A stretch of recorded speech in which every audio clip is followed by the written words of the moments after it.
In 1953, a school teacher in Ohio with 5 children and a $38,000 salary wrote a letter he never mailed. He put $2,000, everything he could scrape together, into a custody account at a local brokerage, bought 22 blue chip stocks, and taped this note to the folder. To my grandchildren, and the ones who come after, be too lazy to sell these. He died in 1987, never touching a penny.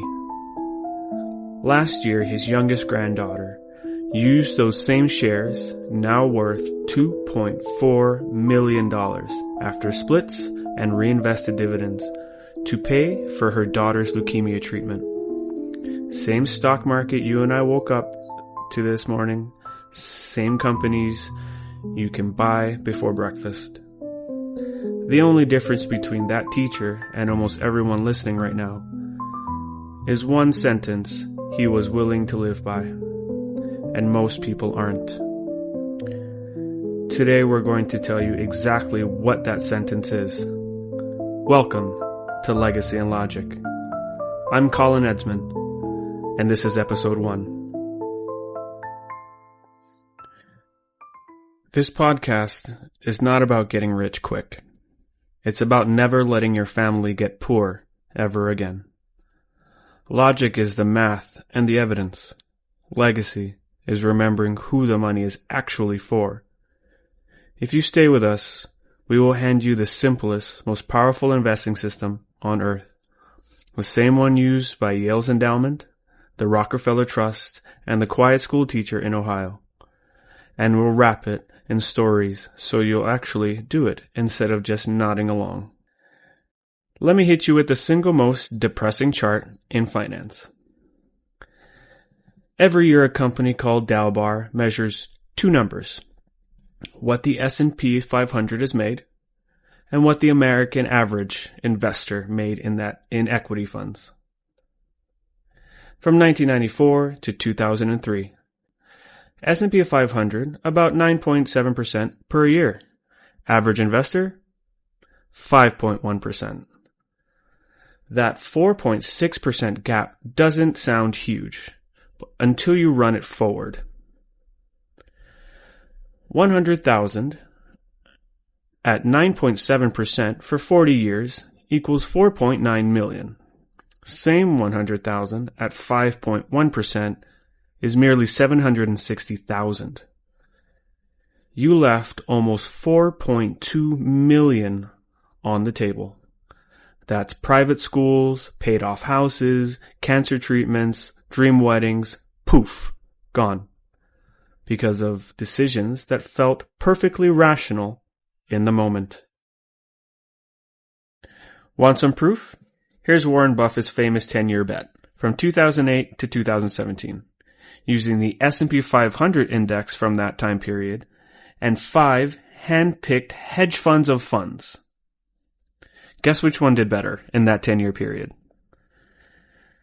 The hedge funds were up 36% in that 10 years.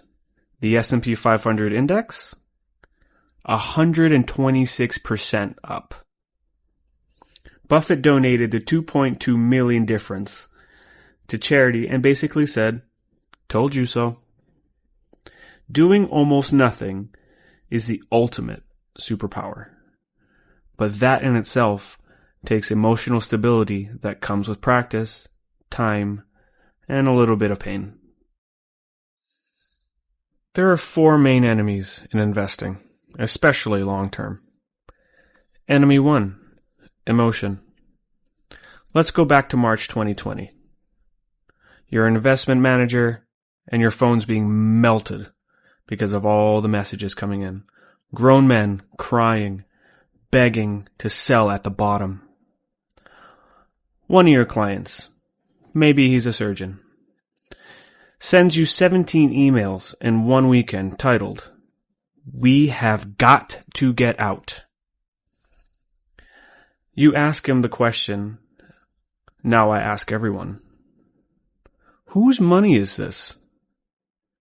He goes silent. Then wrote back 2 words, "My daughter's." the man never sells, and that account is up 140% since that weekend. Enemy number 2, fees. 1% extra fee over 50 years eats roughly 70% of your final wealth. That's not opinion, it's 8th grade algebra. I call it paying someone yacht money to steer your own ship into the rocks. Enemy 3, taxes. Every time you sell a winner to chase the next hot thing, Uncle Sam takes a cut today, instead of decades from now when your heirs get the step up in basis. One unnecessary trade can cost your grandchildren 6 figures. Keep that in mind. Enemy number 4, inflation creep. Your parents thought 4 to 5% was fine. Today, with real-world inflation on eggs, rent, and college, you need closer to 8% nominal just to break even in purchasing power over decades. Here it is. Here's the one rule that fixes all 4 enemies. Write it down. Tattoo it on your forehead if you need to. Just stay invested in the global economy for decades at the lowest possible cost. That's it. That sentence has beaten 99% of professional investors since records began.